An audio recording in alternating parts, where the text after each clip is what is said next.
Friends, welcome to scholar submission online classes. आज के video lecture में हम बात करेंगे simple interest and compound interest की। जैसा कि हमने लास्ट वीडियो में simple interest and compound interest के कॉन्सेप्ट्स को सीखा था, आज हम देखेंगे उन कॉन्सेप्ट्स को यूज करके हम कैसे एग्जाम्स में क्वेश्चंस को जल्दी से जल्दी सॉल्व कर सकते हैं। तो चलिए शुरू करते हैं। पहला क्वेश्चन है, Reena took a loan of ₹1200 with simple interest for as many years as rate of interest.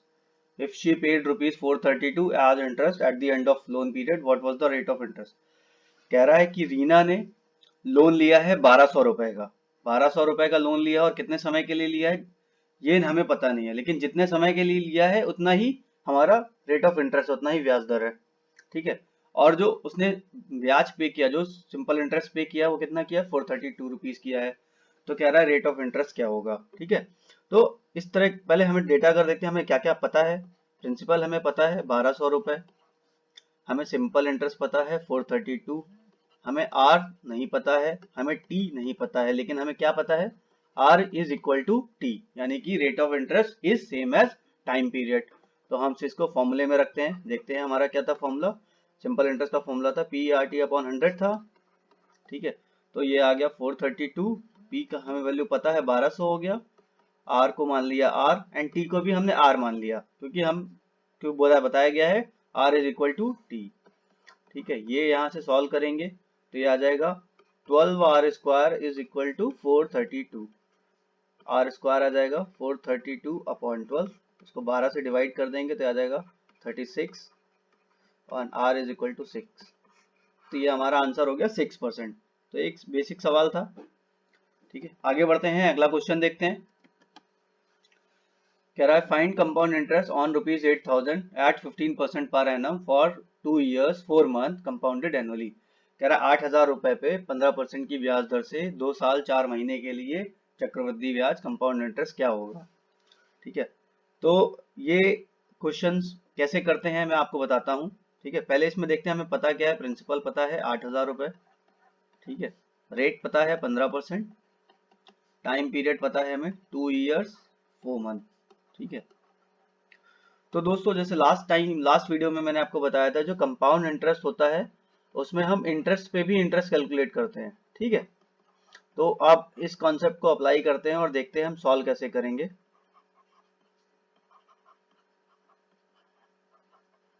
अच्छा, इसमें एक चीज और देखने वाली बात है कि जो जो ये पीरियड होता है ना, जो मंथ वाला पीरियड है, कभी भी आ सकता है। 2 महीने के लिए निकालें, 4 महीने के लिए निकालें, या 6 महीने के लिए, 8 महीने के लिए। तो हम पूरे साल का निकालेंगे, उसके बाद हम उसको रेशियो में डिवाइड करके 4 से डिवाइड कर देंगे। जैसे मान लीजिए कि हमने 12 महीने का निकाला, तो 12 महीने का इतना, तो 4 महीने का कितना।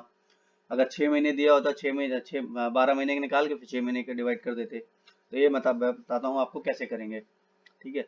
तो इस क्वेश्चन में हम जो अभी कंपाउंड इंटरेस्ट कैलकुलेट करेंगे, 3 साल के लिए कैलकुलेट करेंगे, और तीसरे साल का जो कंपाउंड इंटरेस्ट आएगा उसको हम डिवाइड कर देंगे और 12 से और 4 से मल्टीप्लाई कर देंगे, तो हम 4 महीने के लिए उसको निकाल सकते हैं। ठीक है। तो देखते हैं हम कैसे करते हैं इस क्वेश्चन को। तो ये हो गया हमारा फर्स्ट ईयर, ये हो गया हमारा सेकेंड ईयर, ये हो गया हमारा थर्ड ईयर। तो पहले साल का जो ब्याज है फर्स्ट ईयर का, वो 8,000 पे रहेगा 15%। ठीक है। तो ये आ गया 1200। तो ये पहले साल में भी 8,000 का 1200, दूसरे साल में भी 8,000 का 1200, तीसरे साल में भी 8,000 का 1200। इसी तरह इस 1200 का ब्याज कितना आएगा? 15%, 180। ठीक है। और इस 1200 का ब्याज कितना आएगा? 180। यहाँ पे तीसरे साल में इस 1200, क्योंकि ये भी ब्याज है तो इसका कितना आएगा? 180। अब दोस्तों, ये भी बचा है हमारा, ये भी तो इंटरेस्ट है, तो इसका कैसे निकालेंगे? ये आ जाएगा 15%, 27। तो अगर हम देखते हैं हमारा तीसरे साल का ब्याज कितना है, जो कंपाउंड इंटरेस्ट आ रहा है थर्ड ईयर का, तो थर्ड ईयर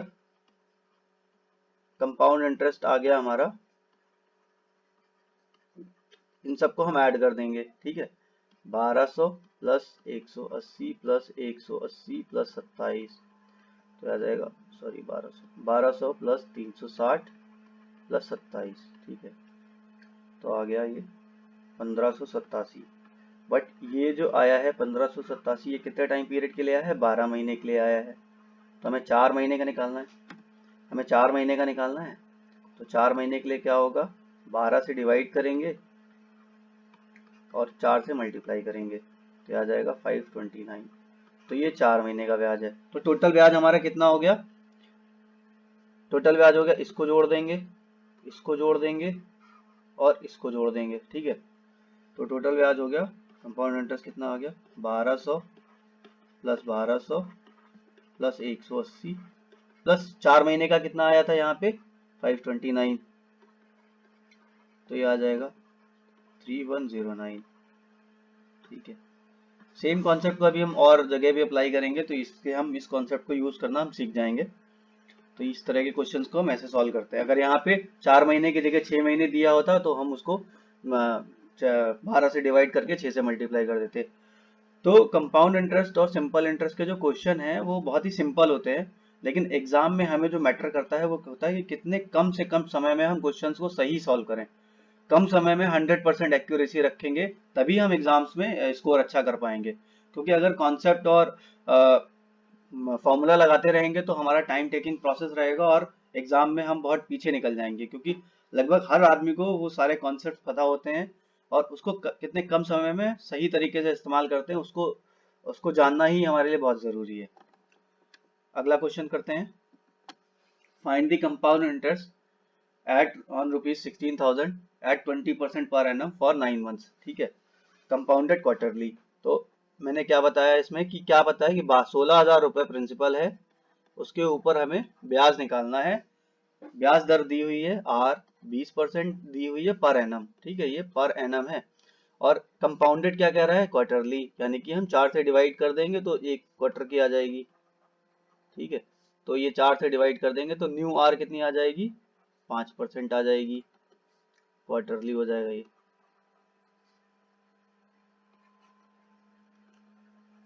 ठीक है। टाइम पीरियड कितना है, 9 महीने है, ठीक है, यानी कि n कितना हो गया 9/3, यानी कि 3 हो गया, क्योंकि हमारे पास तीन पीरियड हो गए ना हमारे पास, ठीक है। क्वार्टरली के हिसाब से हमारे पास 3 पीरियड हो गए। तो अब हमें निकालना है ब्याज, ठीक है। जैसे मैंने आपको सिखाया था, हमारे पास अमाउंट कितना है 16,000, ये साल 1 हो गया, ये साल 2 हो गया, ये साल 3 हो गया। इसमें हम ऐसे भी निकाल सकते हैं, अगर फॉर्मूला यूज करते हैं, CI का फॉर्मूला आता है P = 1 + R/100 की पावर n, ठीक है। P पता है 16,000, 1 + R पता है 5/100 की पावर 3, इससे निकाल देंगे आंसर आ जाएगा, बट ये टाइम टेकिंग है, ठीक है। इस मेथड से देखते हैं कैसे करते हैं। तो 16,000 का पहले साल का ब्याज कितना है, 5% के हिसाब से आ गया 800 रुपए, तो ये 800 यहाँ पे भी रहेगा और ये 800 यहाँ पे भी रहेगा। अब इस 800 का 5% कितना आएगा, इस 800 का दूसरे साल में 5% आएगा 40, और इस 800 का दूसरे साल में आएगा 5% 40, और ये 800 को तीसरे साल में भी आएगा 40, और यहाँ पे 40 का तीसरे साल में ब्याज कितना आएगा 5% के हिसाब से 2, ठीक है। तो इन सबको हम जोड़ देंगे, 1 2 3 4 5 6 7, ठीक है। तो 8 8 8 2400 प्लस 1 2 3 120 और प्लस 2, तो ये आ गया 2522 रुपए। तो ये आंसर हो गया। तो इस मेथड से हम क्वेश्चंस को थोड़ा इजीली सॉल्व कर सकते हैं, ठीक है। आप फॉर्मूला भी लगा सकते हैं और आप ऐसे ईयर वाइज डिस्ट्रीब्यूट भी कर सकते हैं। ये जो ईयर वाइज डिस्ट्रीब्यूशन करना है ये हमें 2 या 3 साल के लिए ही करना है। अगर यहाँ पे 4 साल रहेगा तो हम उसको कर नहीं पाएंगे और उसमें बहुत ही कठिन होता है, और SSC या बैंक जैसे एग्जाम्स में 4 साल या 5 साल के लिए पूछते नहीं है, वो 2 साल या 3 साल के लिए ही पूछा जाता है, ठीक है। आगे बढ़ते हैं, अगला क्वेश्चन देखते हैं। If the simple interest on the sum of money at 5% per annum for 3 years is 1200, find the compound interest। कह रहा है कि 5% पर एनम के हिसाब से, ठीक है, 3 साल के लिए जो ब्याज है हमारा कितना है 1200 रुपए है। तो हमारा कंपाउंड इंटरेस्ट क्या होगा, ठीक है। तो पहले सिंपल इंटरेस्ट कितना दिया है 1200, टाइम दिया है 3 years, R दिया है 5%, तो यहाँ से P निकल आएगा, P निकाल दो, P T/100, ठीक है, 1200 पी आर हो गया 5 इंटू 3 तो ये, ठीक है। तो यहाँ से निकल जाएगा हमारा पी आ जाएगा 18,000 रुपये। 5 3 5 या 12 15 1200, ठीक है, सही है, okay. Is the simple internal sum of money for the annum 3 year, ठीक है। तो ये 1200 आ जाएगा, 5 इसको 20 से गया, ठीक है, 3 चौक 12 हो गया, यहाँ से हो गया 400, तो ये 8,000 रुपये आ गया। अब हमें कंपाउंड इंटरेस्ट निकालना है, कह रहा है सेम पीरियड के लिए कंपाउंड इंटरेस्ट क्या होगा, ठीक है। तो जैसा मैंने आपको बताया था, प्रिंसिपल पता चल गया हमें 8,000 रुपये है, पहला, दूसरा साल, तीसरा साल, ठीक है। पहले साल के लिए 5%, 8,000 का 5% कितना हुआ, 400, 400, 400, ठीक है। अच्छा, इस 400 का 5% कितना हुआ, 20, इस 400 का कितना हुआ, 20, और इस 400 का तीसरे साल में कितना हुआ, 20, और इस 20 का 5% 1। तो ये हमको ऐड कर देना है, 4 4 4 12, 1220 40 60 61, 1261 रुपये हो गया, सॉल्व हो गया, आंसर आ गया। तो हमें इस टेक्निक को यूज करना है to solve the question very easily, और ये कोई टेक्निक हमें तभी यूज करनी है 2 या साल या 3 साल के लिए, ठीक है। आप इसको फॉर्मूले से भी यूज कर सकते हैं, ये फॉर्मूला भी आप लगा सकते हैं, a is equal to 1 p into 1 plus R by 100 की पावर n, यहाँ लगा के रखेंगे तो a 8,000 है और हमें पास 1 प्लस आर 5 है क्यूब। इससे कर सकते हैं, इससे भी यही आएगा निकल कर, बट ये टाइम टेकिंग प्रोसेस है और इसमें हमारा डिले होगा, क्योंकि एग्जाम्स में हमें एक्यूरेसी और टाइम दोनों मेंटेन करके रखना है, ठीक है। आगे बढ़ते हैं, अगला क्वेश्चन देखते हैं। कह रहा है compound interest on ₹30,000 per annum at 7% annum is 4347, period निकालो, कोई बात नहीं, ठीक है। कह रहा है पीरियड निकालना है हमें, ठीक है, किस चीज का, तो हमें कंपाउंड इंटरेस्ट पता है 30,000 रुपये हो गया, आर पता है दोस्तों हमें 7% हो गया, और सॉरी ये हमारा प्रिंसिपल हो गया कंपाउंड इंटरेस्ट, तो ये हो जाएगा 4347 हो जाएगा, ठीक है। तो a is equal to p into 1 plus R by 100 की पावर n। अच्छा, यहाँ पे n भी पता है हमें 2 साल के लिए, नहीं n निकालना, सॉरी, ठीक है। 4347, p हो गया 30,000, 1 प्लस आर बाई 100 की पावर n, ठीक है। अब हम अगर इस तरीके से क्वेश्चन लगाने बैठेंगे ना, तो हम सॉल्व नहीं कर पाएंगे क्वेश्चन, क्योंकि ये इससे बहुत ज़्यादा समय लगने वाला है, ठीक है। अभी आप इसको डिवाइड करेंगे, मल्टीप्लाई करेंगे और क्यूब निकालेंगे, वो निकालेंगे, इस तरह से अगर हम क्वेश्चन करने बैठ जाएंगे तो हम कभी भी क्वेश्चन को नहीं कर पाएंगे, बहुत ज़्यादा टाइम लगने वाला है। यहाँ पे आर की वैल्यू आप रख सकते हैं, 7 रख देंगे तो कुछ बहुत ज़्यादा निकलने वाला नहीं है। मैं इसको दूसरे तरीके से करके दिखाता हूँ आपको, ये मेथड है, इस मेथड से यूज कर सकते हैं, बट इससे हमें आंसर नहीं मिलने वाला है। तो अगर हम देखते हैं फर्स्ट ईयर, अगर जो जो हमारा कंपाउंड इंटरेस्ट कितना दिया है 4347 दिया है, ठीक है, ओके। अगर हम देखते हैं कि अगर 1 साल के लिए सिंपल इंटरेस्ट कितना आएगा, इंटरेस्ट ऑन 1 ईयर, अच्छा ये आ गया 2100, 3,000 का 7, ये ऐसे आएगा ना, 30,000 का 7/100, ठीक है, ये हो गया 2100। तो 2 साल के लिए कितना आएगा, ये सिंपल इंटरेस्ट की बात कर रहे हैं अभी, ठीक है। सिंपल इंटरेस्ट 2 साल के लिए कितना आएगा, 2100, फिर से आ जाएगा 2100 प्लस 2100 यानी कि 4200 हो जाएगा 2 साल के लिए। और हमारा हमारा जो है कंपाउंड इंटरेस्ट कितना दिया है, 4347 दिया है, ठीक है। तो 4347 में से हम अगर 4200 घटाते हैं तो हमारे पास 147 बच रहा है, ठीक है, 147 बच रहा है, ऐसा ही अगर घटाते हैं तो क्या ये इंटरेस्ट 2100 पे है, तो 2100 का अगर हम 2100 का 147 निकालते हैं तो कितना आता है, पी पता है, आर पता है, आर निकालना है, और टी 1 साल हो गया, तो ये R7 आ गया। यानी कि ये जो इंटरेस्ट है, ये 147 रुपये जो इंटरेस्ट है, ये जो एक्स्ट्रा है, ये पहले इंटरेस्ट का इंटरेस्ट है, 2100 रुपये का इंटरेस्ट है, यानी कि समय कितना होने वाला है, ये 2 साल होने वाला है। आइडिया हमें लग रहा है, क्योंकि 2 साल का सिंपल इंटरेस्ट 4200 है, और हमारे पास ऑप्शन में कोई भी ऑप्शन ऐसा नहीं है 2.1 2.2 2.5 तो नहीं हो सकता, क्योंकि 2.5 होता तो 2100 का आधा हम 1000 रुपये और जोड़ देते उसमें, ठीक है। तो इस हिसाब से ये ऑप्शन हो जाएगा ए, ठीक है। आगे बढ़ते हैं, अगला क्वेश्चन देखते हैं। हमें कभी कभी एग्जाम्स को में क्वेश्चन सॉल्व करने के लिए आंसर चॉइसेस को देखना बहुत जरूरी होता है, उससे हमें पता चल जाता है, उसको देख के हम बहुत सारी कैलकुलेशन स्किप कर सकते हैं, ठीक है। आगे बढ़ते हैं। कह रहा है sum of money lent at compound interest for 2 years at 20% per annum would fetch 482 more if interest was payable half yearly and it was payable annually. अच्छा जी, कह रहा है कि कुछ प्रिंसिपल है एक्स, ठीक है, वो हमको निकालना है। तो जो इंटरेस्ट है कंपाउंड इंटरेस्ट, वो अगर हम 20% पे निकालें, ठीक है, एट 20% पर एनम, यह आ रहा है एक्स, एंड 20% पर एनम पे आ रहा है कुछ एक्स, और कह रहा है कि ये जो एक्स है ये 482 रुपए ज्यादा होगा अगर इंटरेस्ट हाफ ईयरली पे हो। तो हम एक काम करते हैं, पहले हम देख लेते हैं कि इंटरेस्ट में वेरिएशन कितना आ रहा है, ठीक है। तो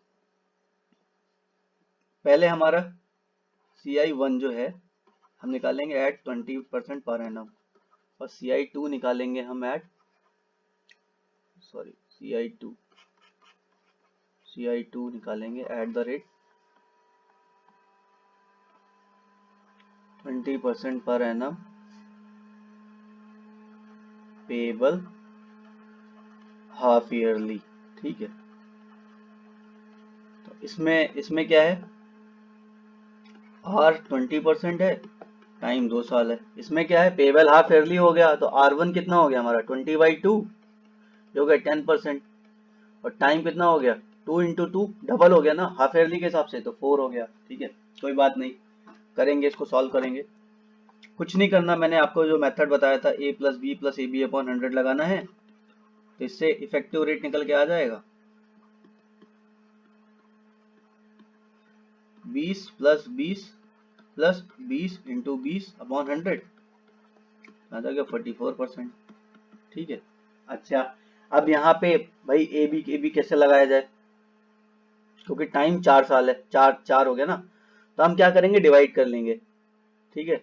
10 के 2 ले लेंगे, 10% के 2 ले लेंगे इधर, और 10% के 2, ठीक है। तो पहले a plus B plus AB upon 100 लगाएंगे पहले 2 साल के लिए, फर्स्ट 2 ईयर, ठीक है, फर्स्ट 2 ईयर। तो ये आ जाएगा 10 प्लस 10 प्लस 10 इंटू 10 अपॉन 100, यहाँ से आ गया 21।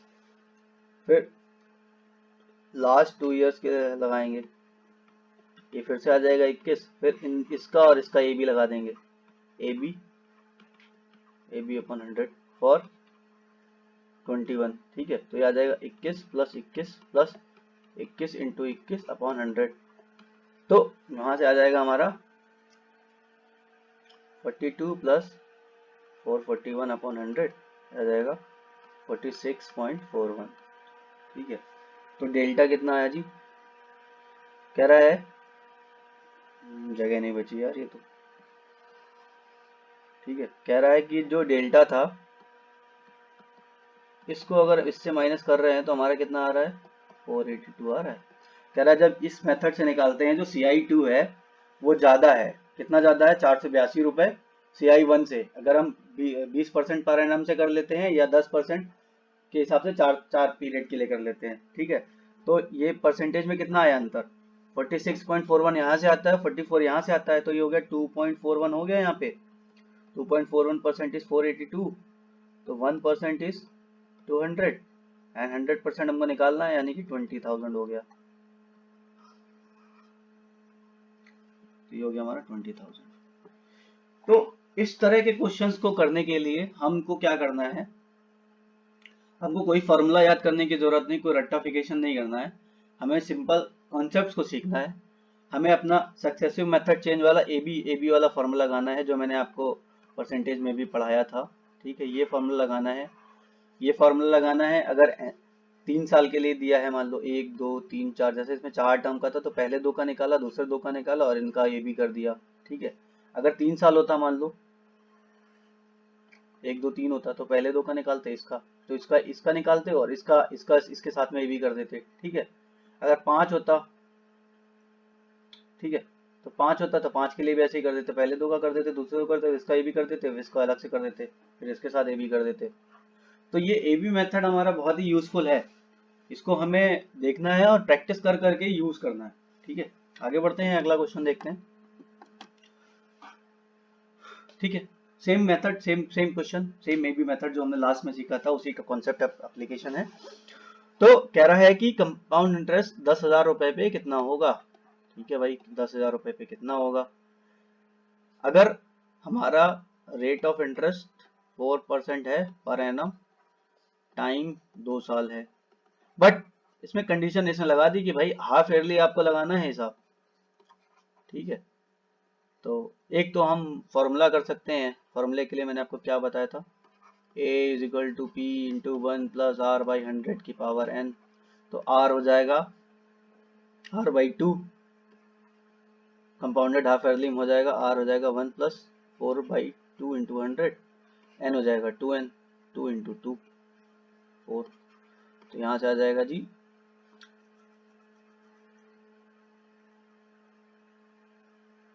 1 प्लस 2 बाई 100 की पावर 4।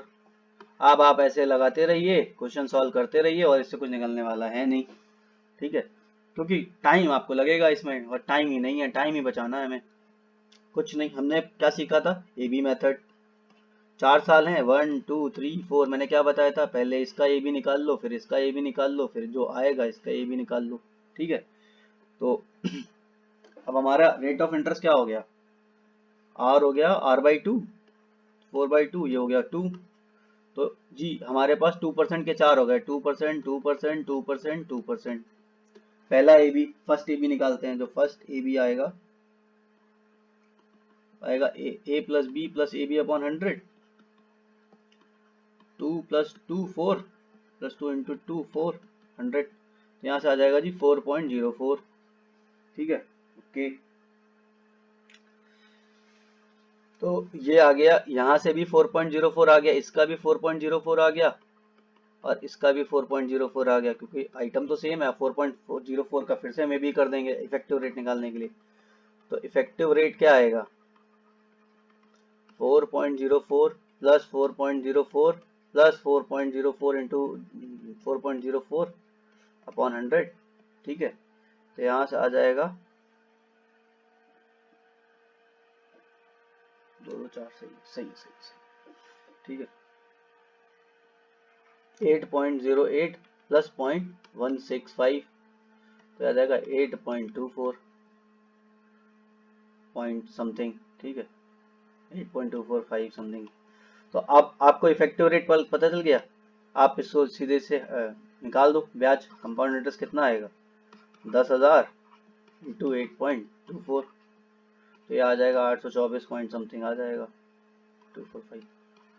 तो इसके पास में आंसर कौन सा है, 824.5, इसके पास में आंसर कौन सा है, डी, हो जाएगा आंसर हमारा।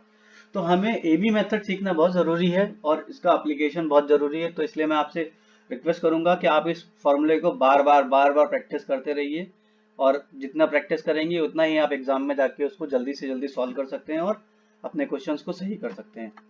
अगला क्वेश्चन देखते हैं, ठीक है। Find the compound interest on ₹7500 at 4% per annum compounded annually. Formula लगा सकते हैं क्या, लगा सकते हैं, 1 प्लस आर बाई 100 की पावर n, ठीक है। p पता है जी आपको, 1 प्लस 4 बाई 100 पता है, पावर n, n2 पता है, ठीक है। आप निकालते रहो, इससे निकलता रहेगा, टाइम लगता रहेगा, डिले होता रहेगा। मैंने क्या सिखाया था, पहले साल दूसरा साल, ठीक है। तो 7500 का 4% पहले साल के लिए कितना हो गया, 75 चौक 300, 3, सॉरी, तो ये हो गया 300, इधर भी हो गया 300, 300 का 4%